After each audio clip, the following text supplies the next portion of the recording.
Rander બોકડ ફળિયા Qureshi street ખાતકીવાડ અને છાછા street લીમડાઓલી વખારોલી મંસૂર ગલી મોદન ગલી બાબુ ગલી જસુલ ગલી મોચીવાડ નગીના લાઇન 5 બત્તી 3 બત્તી સુથારવાડ મુલ્લા રોડ પાછલી ઓલી વરિયાઓલી સિવાયના રાંદેર ગામતળના અન્ય વિસ્તારો જ્યાં પાણી ગટરયુક્ત આવે છે. સમગ્ર વિસ્તારના લોકો છેલ્લા 3 મહિનાથી પીવાનું પાણી પૈસાથી ખરીદવા મજબૂર બન્યા છે.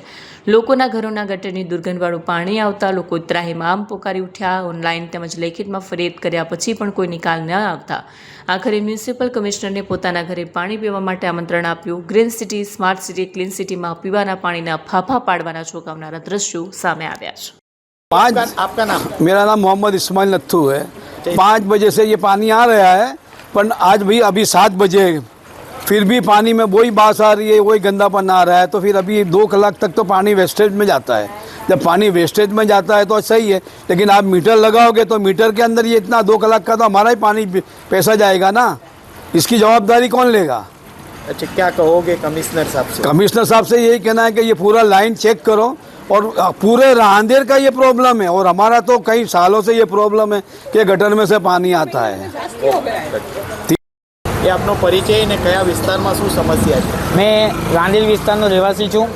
હાલમાં આપણે એક ખાટકીવાડ વિસ્તારમાં ઊભા છીએ અને છેલ્લા 3 મહિનાથી ખાટકીવાડ છે, બોકડ સ્ટ્રીટ છે, છાછા મોલ્લા છે, તાયવાડા છે, 5 બત્તી છે, 3 બત્તી છે, આવા બાબુ ગલી છે, આવા તમામ વિસ્તારોની અંદર પાણીની સમસ્યાથી લોકો ત્રાહિમામ થયા છે.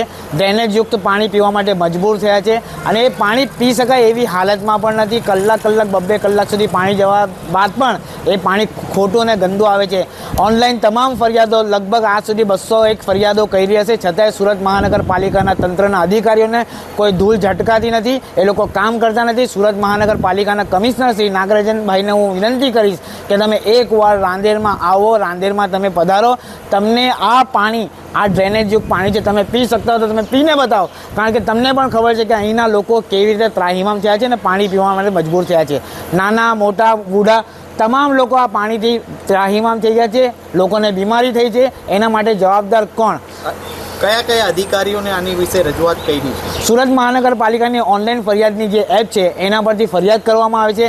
જે તે અધિકારીને તે એપ્લિકેશન પરથી ફરિયાદ ટ્રાન્સફર થાય છે. એની અંદર NM મિસ્ત્રી કરીને છે, એમને પણ ફરિયાદ જાય છે.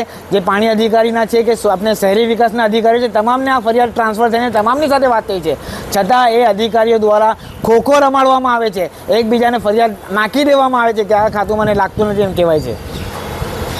आपका नाम? जुबेदा इस्माइल। अच्छा, कौन सी जगह आप रहते हो? मैं बोक्कल फड़िया में रहती हूँ। और क्या समस्या पानी को लेके आ रही है? पानी हमारा एकदम गंदा आ रहा है भैया, और इतना गटर वाला ही पानी. हमने बहुत बार सैंपल दिए हैं. जब ये कॉरपोरेशन में अर्जी करते हैं तो वो आके सैंपल देखते हैं, सबके घरों में से ले जाते हैं. एक सलीका पानी दिखता है उनको कि हाँ गंदा है, हम कल आएंगे. वो कल होती ही नहीं है उनकी.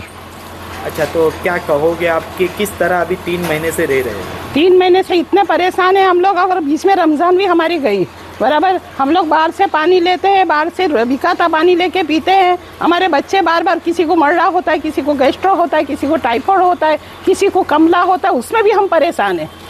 कितने का पानी बाहर से आता है? हमारा रोज 200 रुपये का पानी बाहर से आता है. और अभी हाल तो पानी महंगा हो गया, 130 रुपये के 12 हो गई है. पहले 100 रुपये की आती थी, अब 130 रुपये की 12 होता है. 260 का पानी आता है. और क्या कहोगे कमिश्नर से? कमिश्नर से हम एक ही बात करेंगे कि हमको ये पाइपलाइन बदल दो. हो सकता है कि पाइपलाइन बहुत जूनी है, उसके लिए कहीं ना कहीं मिस्टेक हो गई होगी, तो हमको तात्कालिक पाइपलाइन बदल दो और इसका निकाल लो हमारा.